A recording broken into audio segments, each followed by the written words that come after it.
What's up, everybody? Todd Bumgardner here, the CEO of Strength Faction. And, a lot of folks are doing virtual coaching right now with the pandemic going on. And so folks aren't leaving their house and you're coaching people there. And here's the thing, you got to coach them through movement. And if you've never coached someone that isn't in the same space as you or without being able to touch them, it can be a difficult thing.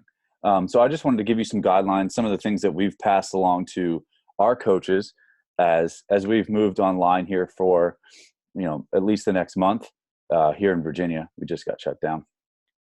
So we're going to walk through some things that I think are important to consider that might help you out. I think the first thing that you need to consider is your engagement. Now, I'm sitting here at my desk right now. You don't want to be doing that when you're coaching your clients.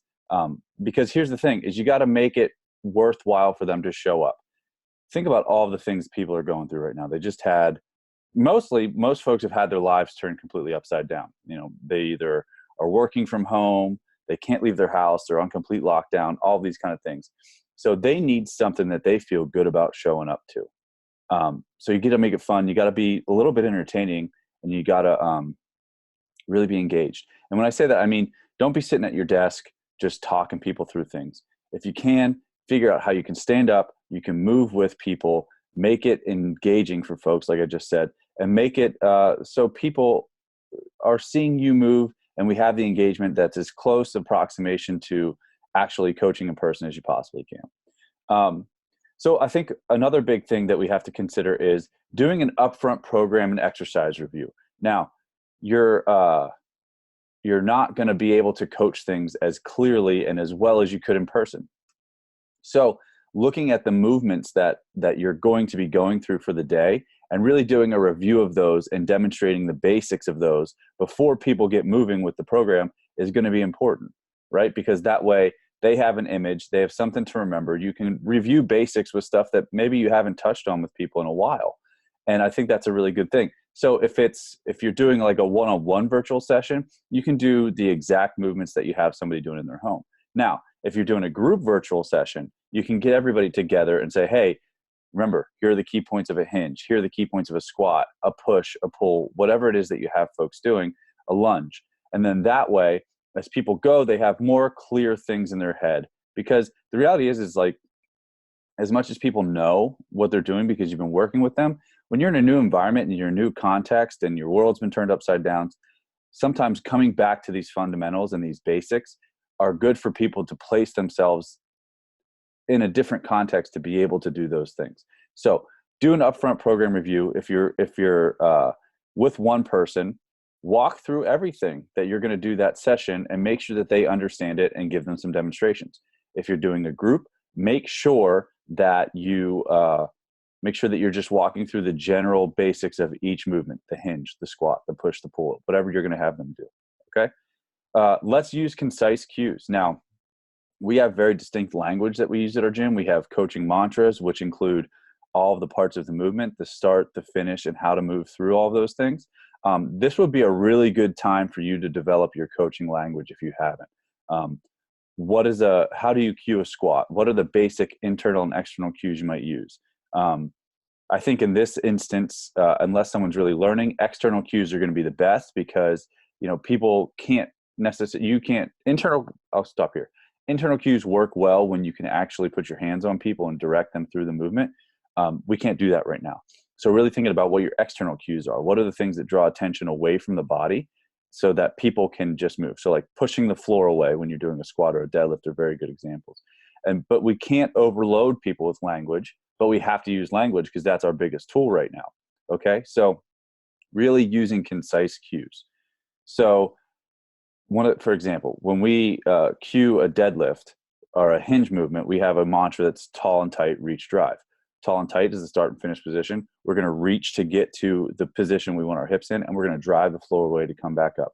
Using things like that to remind people with very concise language is going to help them get through this. After you do your exercise review, now you're going to cue very, very, very, very concisely.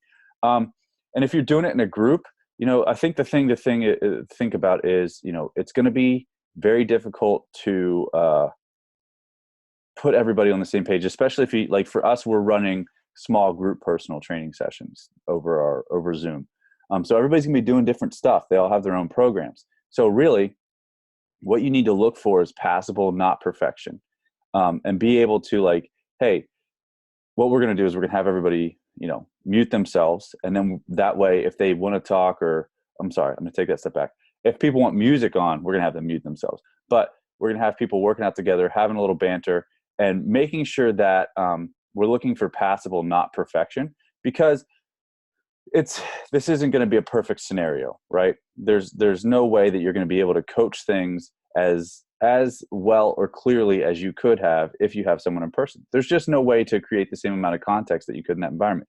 You could use different tools. You could use kinesthetic inputs like your hands or RNT with a band or with a pole or something like that. And we just can't do that right now. So really what we have to make sure is our mindset is like, hey, we're engaging people. We're getting people moving. We're helping them move better as we do this. We don't need to be overly concerned with people moving, doing perfect deadlifts, doing all these things. We need people to move and we need them to want to show up right now because this is good for them. And obviously we have to keep our businesses going. So passable, not perfection, and celebrate the fact that people are showing up. Now, if you're doing this in groups, don't make people feel silly, right? So, if you're saying stuff, maybe it'd be good to take breaks every once in a while and say, hey guys, with you folks that are hinging, here's some of the things that I'm seeing. Hey, if we're doing push-ups, here are some of the things that I'm seeing when people are in their rest periods and stuff like that. If you have good relationships with folks and, people know that you aren't just busting balls, you could not call people out, but you could call directly to people and say, hey, Natasha, blah, blah, blah. Hey, Phil. Hey, Samuel, this is happening. But the thing is like really understand the room and don't make people feel silly. If you have distinct coaching cues to give, make sure that you're going to follow up afterwards and just give people the cues then. So look for passable, not perfection, especially in the groups, and then follow up afterwards with messages to let people know like, hey, let's walk through some of the things that could have gone better today. But really the biggest thing is make this fun, make it somewhat entertaining, make people want to show up, and just follow through some basic things to put people in good positions so that they keep moving while they're in lockdown, because that's the goal here. All right. So I just wanted to share some of these things that we're working on in an effort to help you make this better. If you have any questions, shoot us a DM on Instagram. If that's where you're seeing this, shoot us an email, shoot me an email, todd@beyondstrengthperformance.com if you'd like.